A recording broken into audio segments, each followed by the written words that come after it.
So first of all, preprocessor directive. What is preprocessor directive? Is preprocessor directive begin with the hash symbol.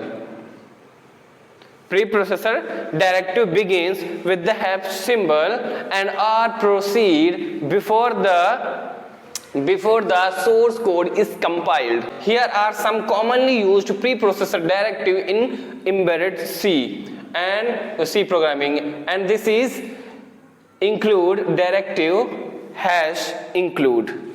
Hash include and used to include header files in the source code. Header files contains declaration for functions, macros and other elements that are needed in the program. इसका काम क्या है कि आपके source code का compilation होने से पहले ये क्या करता है, जो भी एलिमेंट हमारे कोड में यूज होने वाला है, जो भी एक्सटर्नल लाइब्रेरी या फिर हेडर फाइल जो कि हम यूज करने वाले हैं, that header file should be included with the hash symbol and include keyword and in the angular bracket. कोई भी डायरेक्टरी या फिर ये भी बोल सकते कोई भी लाइब्रेरी या फिर हेडर फाइल जिसको हमको अपने कोड में यूज करना है, जिसके कोड को हम अपने कहां पर यूज करेंगे, जिसके कोड को हम अपने प्रोग्राम में सोर्स कोड में ऐड करना होगा, उसको हम यहां पर इस तरह से लिखते हैं.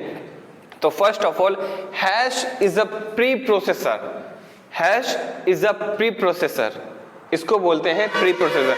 And this keyword which is include, hash include, ये है pre processor directive. And angular bracket के अंदर में जो है वो या तो हेडर फाइल, उसको आप बोलोगे, क्या बोलोगे, हेडर फाइल बोलोगे, और नहीं तो लाइब्रेरी भी बोल सकते हो, है ना, ये हेडर फाइल्स. तो first of all, hash include is a pre processor directive.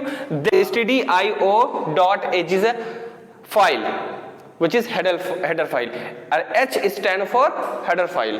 H stand for header file. This is an extension. जैसे कि आप लोग का एक्सटेंशन होता है ppt, .ppt होता है, .doc होता है कि नहीं, doc जिसको बोलते हैं, उसके बाद .png होता है कि नहीं, वैसे ही ये भी एक एक्सटेंशन है उस फाइल का. stdio is the name of that file.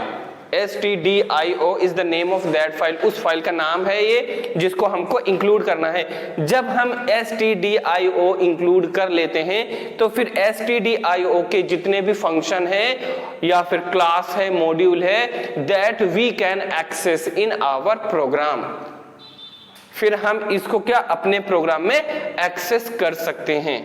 तो अब कौन कौन से हेडर फाइल्स हैं जो मतलब कि मेनली यूज होने वाला है. तो first of all, this is one kind of header file. So mostly we can use this type of files, and other is hash define led pin 13. अगर हमको किसी यूजर डिफाइंड यानी कि अपना खुद का कोई वेरिएबल होगा जिसको हमको कांस्टेंट बनाना है और उसको कभी चेंज नहीं करना है, उसके वेरिएबल की वैल्यूज को कभी चेंज नहीं करना है. तैयार करने का तरीका एक होता है, या तो उसको कांस्टेंट बना दो, कांस्टेंट बनाओगे तो उसका वैल्यू फिर आप चेंज नहीं कर सकते, या फिर कोई भी चेंज नहीं कर सकता, ऐसा भी बोल सकते हो. और या तो फिर आप इस तरह से अगर लिख देते हो हैश डिफाइन LED पिन 13,